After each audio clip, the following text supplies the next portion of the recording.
Meksiko, tempat berdirinya peradaban-peradaban kuno paling terkenal di dunia. Suku Aztec, suku Maya. Tapi tahu nggak, ada suku Indian juga loh yang hidup di Meksiko. Dan rupanya motif tegel antik yang selama ini kita kenal berasal dari negeri sombrero ini loh. Masih ada banyak cerita dari Meksiko. Kita kupas dalam Unyilpedia hari ini ya. Let's go! Si Unyil, yuk kita kemon. Hola queridos amigos de Unyil, ¿cómo estás? Unyil sudah mirip orang Meksiko belum? Makin mirip lagi kalau sudah pakai sombrero nih. Topi yang sudah dianggap sebagai identitas negara Meksiko. Gak heran kalau julukannya negeri sombrero kan? Topi lebar ini dibuat dari bulu kelinci loh. Untuk mendapatkan bahan baku bulu kelinci berkualitas, bulu-bulu ini akan direndam dalam larutan asam. Dijemur hingga 2 hari lamanya. Baru deh dipisahkan menggunakan mesin blower. Cara kerja mesin pemisah ini sama seperti mesin parut kelapa. Dalam sekejap, bulu-bulu kelinci langsung terpisah deh. Untuk mendapatkan hasil bulu yang berkualitas, kita harus masukkan lagi nih ke mesin blower ini. Di sini bulu-bulu yang berkualitas baik otomatis terpisah dari bulu yang kusut dan kasar. Lanjut, bulu kelinci yang sudah halus bakal dimasukkan ke dalam corong yang akan mentransfer bahan baku ke dalam mesin blower yang kedua. Nah, secara otomatis bulu akan menempel di bagian kerucut yang ada dalam mesin ini. Kerucut inilah yang menjadi cetakan dasar topi sombrero. Bulu-bulu akan melekat kuat pada cetakan dengan bantuan tekanan angin dan air perekat yang ada pada mesin. Adonan topi sombrero masih perlu direbus dan diberi pewarna. Sombrero yang diwarnai oranye ini nantinya akan berubah menjadi warna abu-abu muda.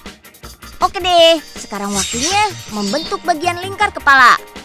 Untuk pembentukan akhir, topi ini masih harus disetrika dulu dengan dilapisi kain basah. Supaya bentuknya jadi lebih keras dan kuat. Oh iya, satu lagi nih yang paling khas dari topi sombrero. Yaitu pemasangan emblem-emblemnya. Semua emblem yang terpasang pada sombrero ini dikerjakan secara manual loh. Hebat kan?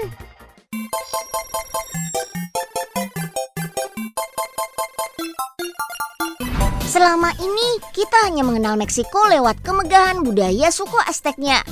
Padahal di sini juga ada suku Indian Meksiko loh, namanya suku Huichol. Yang paling khas dari suku Huichol adalah hasil kerajinan tangan serta lukisannya yang indah dengan warna-warni cerah. Nierika atau lukisan yang terbuat dari benang ini sering dijadikan hiasan di kuil suci mereka. Sementara manik-manik khas suku Huichol dibuat dari sebuah mangkuk, hiasan berbentuk kepala jaguar, serta telur manik-manik dengan pola rumit yang khas.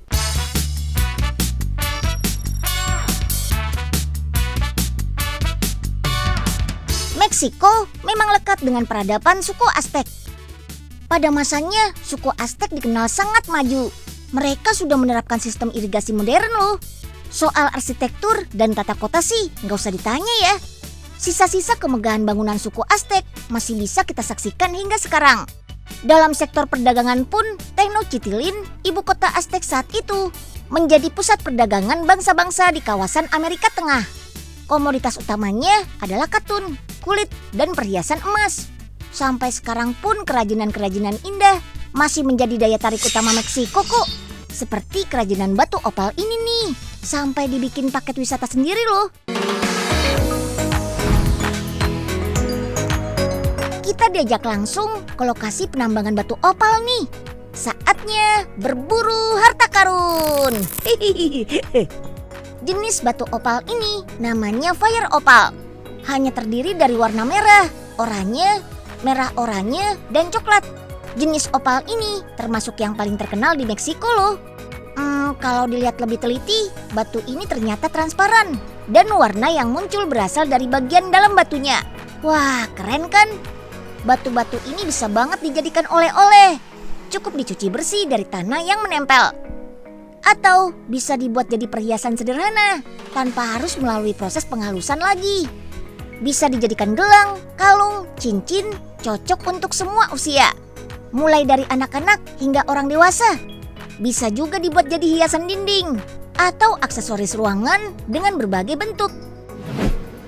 Banyak juga loh yang menggunakan batu opal dan jenis batuan lainnya untuk membuat tembok rumah. Wih, rumah sultan ini nih kayaknya. Mantap deh.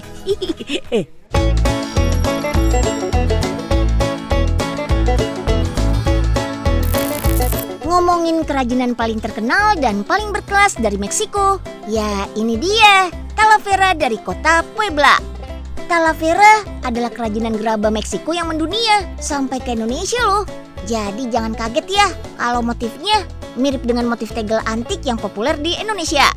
Soalnya motif tegel ini memang berasal dari pengrajin Talavera di Meksiko. Bahan utama pembuat Talavera adalah campuran tanah putih dan tanah hitam. Agar teksturnya lebih liat dan mengkilap, adonan tanah ini akan diendapkan selama 1 bulan. Setelah itu baru dipres untuk menghilangkan busa dan kadar airnya dan siap untuk dibentuk. Bisa jadi aneka perabot rumah tangga, tapi utamanya sih dibuat jadi tegel ya. Untuk proses finishing, melukis motif dan pewarnaannya masih dilakukan secara manual. Bahkan pewarnanya diracik sendiri loh.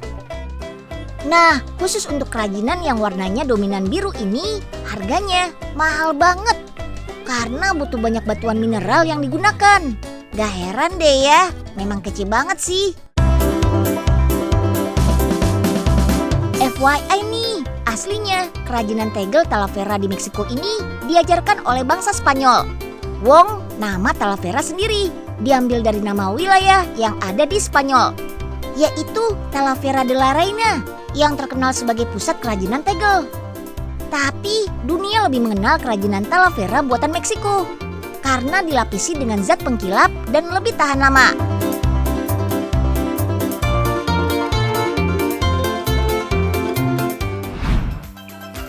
Duh, jadi keder nih ayah. Mau beli yang mana ya? Yang ini cakep, yang ono cakep. Beli semua aja pak kali ya? Ya ampun, Po Ipe, dicariin dari tadi juga, malah belanja di sini. Po, kalau mau beli yang ada lukisan unyilnya aja, Po. Tadi unyil lihat bagus banget deh, Po. Unyil? Berarti gambar empo juga bisa dong Nyil dilukis. Mau dah. Emang di mana ngelukisnya Nyil? Di atas, Po. Ayo, Po, kita naik.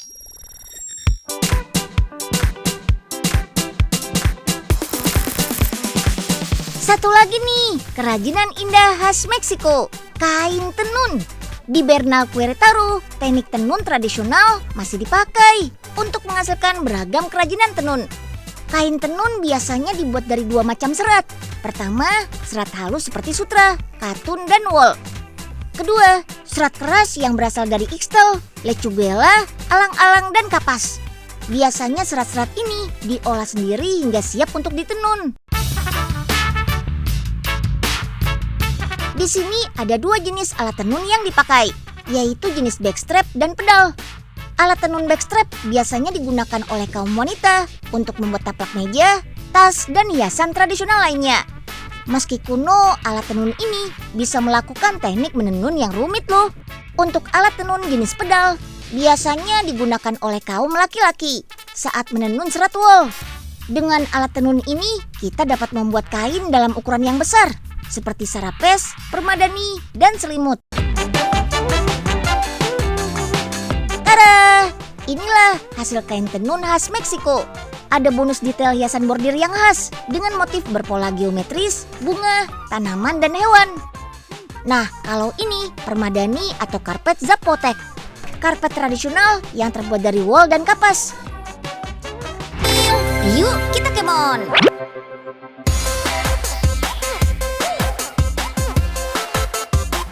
Datang ke Meksiko belum lengkap nih kalau belum nyobain kuliner khasnya. Namanya chile en nogada. Menu musim panas yang dibuat dari chile poblano, cabai khas Puebla. Cabai akan dibakar dan diberi isian berupa tomat, bawang bombay, dan buah-buahan. Biar makin gurih, celupkan cabai ke dalam adonan telur putih yang diracik khusus sebagai selimut. Tinggal digoreng deh. Kemudian siram dengan kuah yang terbuat dari susu, gula, dan kacang kenari. Chile en nogada ini ternyata melambangkan bendera Meksiko loh yang terbagi dalam 3 warna. Kuah susunya melambangkan warna putih.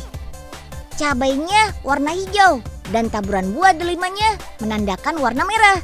Wah, camilannya nasionalis banget kan?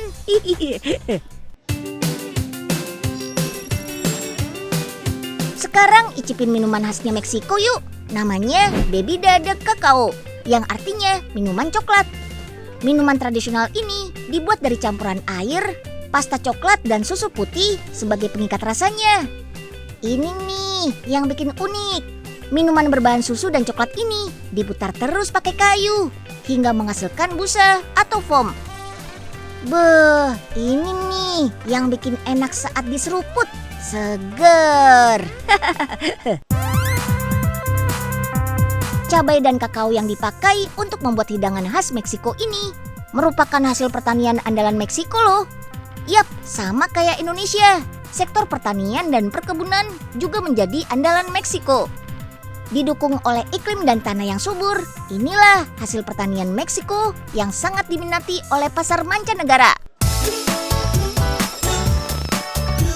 Alpukat, buah dengan julukan alligator pear ini merupakan salah satu komoditas andalan negeri sombrero.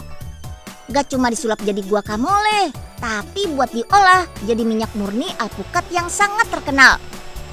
Minyak alpukat murni ini bagus untuk dressing salad, olesan roti, dan produk kecantikan.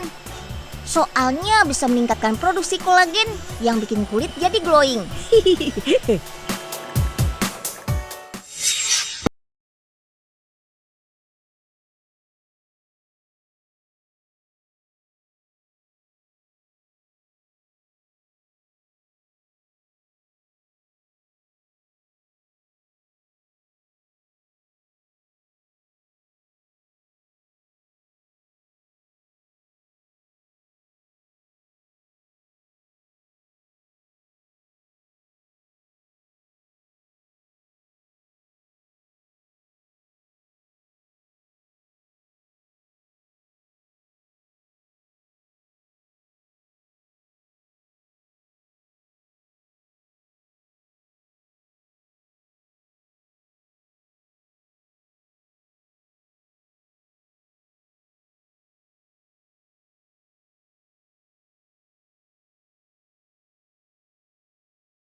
Pada tubuh kita.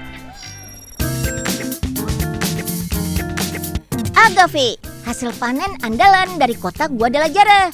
Agave ini akan diolah menjadi madu atau mel agave. Agave adalah jenis tanaman yang dapat bertahan hidup lama tanpa air. Bahkan bisa hidup lebih dari 100 tahun loh. Makanya sering disebut sebagai century plant. Sekilas sih sifatnya mirip dengan kaktus ya, tapi jenisnya beda. Tanaman agave punya ciri bentuk bantalan daun yang tebal dan berduri. Hanya tanaman agave yang sudah berusia 8 tahun nih yang bisa disuling menjadi madu agave. Di antara beberapa spesies tanaman agave biru ini nih yang paling terkenal. Jenis ini populer sebagai sumber utama nektar atau sari bunga agave untuk pemanis alami pengganti gula. Rasanya jauh lebih manis dari gula biasa loh. Gak heran ya kalau mel agave ini bisa juga sebagai pendamping makan roti. Yummy! Buat orang Indonesia, agave memang tanaman asing. Tapi di Meksiko, tanaman ini sudah dimanfaatkan sejak peradaban suku Maya loh. Gak cuma sebagai pemanis, tapi juga untuk obat-obatan, bahkan untuk membuat pakaian.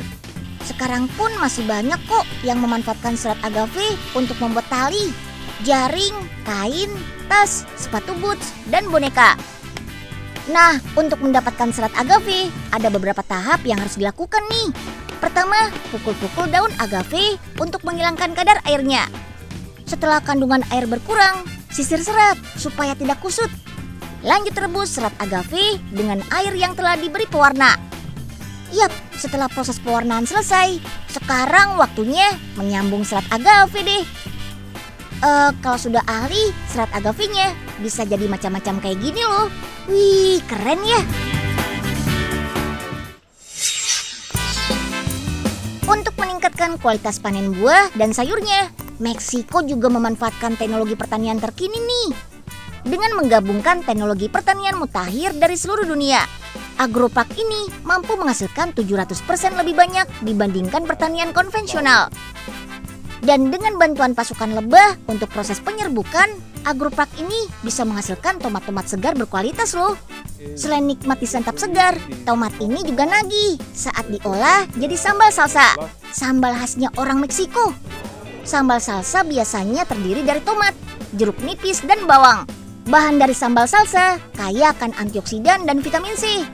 Bila disajikan dalam kondisi segar seperti ini, bisa membantu penyerapan vitamin C dalam tubuh kita.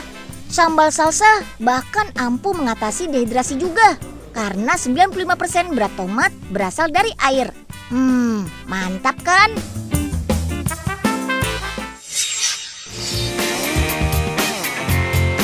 Mencari oleh-oleh khas Meksiko, boneka Otomi yang terbuat dari kain ini bisa menjadi pilihan nih. Boneka Otomi dapat dijumpai di berbagai penjuru Meksiko, terutama di tempat wisatanya. Ukuran boneka ini berkisar antara 45 cm. Boneka Otomi yang paling bagus punya ciri-ciri tertentu loh. Pertama, punya bagian wajah yang dijahit atau dilukis dengan tangan. Terus gaunnya punya sulaman yang dibuat handmade. Dan bagian kepala serta tubuh boneka Otomi dibentuk dari kain gulung atau biasanya kain kasa yang kaku kemudian ditekuk.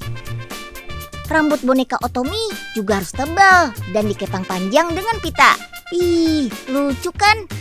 Boneka ini dibuat di kota Amealco. Saking populernya boneka Otomi, Amealco punya museum boneka buatan tangan tradisional pertama di dunia loh. Boneka ini pertama kali muncul tahun 1970-an dan telah berhasil menjadi ikon Meksiko hingga sekarang. Nil, ini sambal banyak amat ya. Iya ya, Po. Unyil jadi bingung mau makan yang mana ya? Aduh, sambal apaan ini Nil? Kok rasanya beda banget sama sambal di Indonesia ya? Ini sambal khas Meksiko, Po Ipe. Ada sambal tomat sama sambal alpukat. Udah, makan lagi aja. Mumpung masih di Meksiko nih. Yuk, kita kemon.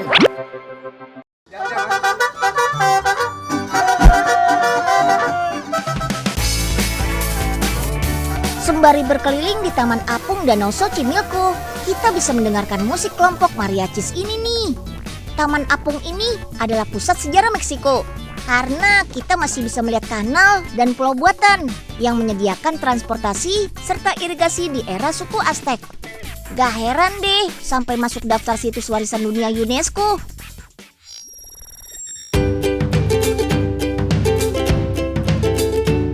Faktanya, jagung pertama kali dibudidayakan di Meksiko. Bahkan suku kuno Olmec dan Maya sudah membudidayakan jagung sejak 10.000 tahun yang lalu loh. Jadi nggak heran kalau Meksiko nggak bisa jauh dari jagung dan olahannya. Salah satu yang paling mendunia, apalagi kalau bukan tortilla. Roti pipis serbaguna dengan tebal kira-kira 5 mm ini biasanya disandingkan dengan daging, yang merupakan bahan utama untuk membuat tacos, burritos, dan chilaquiles. Untuk membuat tortilla, jagung harus melewati proses nixtamalization, yaitu merendam biji jagung dalam larutan alkalin. Larutan alkalin adalah air dengan kandungan kimia tertentu yang bersifat basa atau pH di atas 7. Kalau diproduksi tortilla, biasanya larutan lemon berfungsi untuk menghilangkan kulit bijinya. Rendaman jagung lanjut dihaluskan menggunakan batu penghalus khas Meksiko. Baru deh proses adonan jadi tepung. Setelah diratakan, adonan dimasak sebentar di kedua sisinya. Sajian kuno yang tadinya diperuntukkan bagi raja ini punya nama loh untuk masing-masing sisinya. Cara untuk sisi isiannya, sementara lomo untuk sisi luar yang khas dengan corak coklat terbakarnya. Tortilla ini kaya akan serat, kalsium, zat besi, magnesium, serta vitamin B6 yang merupakan nutrisi penting bagi kulit, tulang, darah, dan sistem saraf pusat. Wah, nggak heran kan kenapa sampai dijadikan makanan pokok sama orang Meksiko? Itu dia info terakhir Unyilpedia hari ini. Seru ya, jadi nambah pengetahuan. Tunggu info seru lainnya dalam episode Unyilpedia lainnya ya. Nos vemos!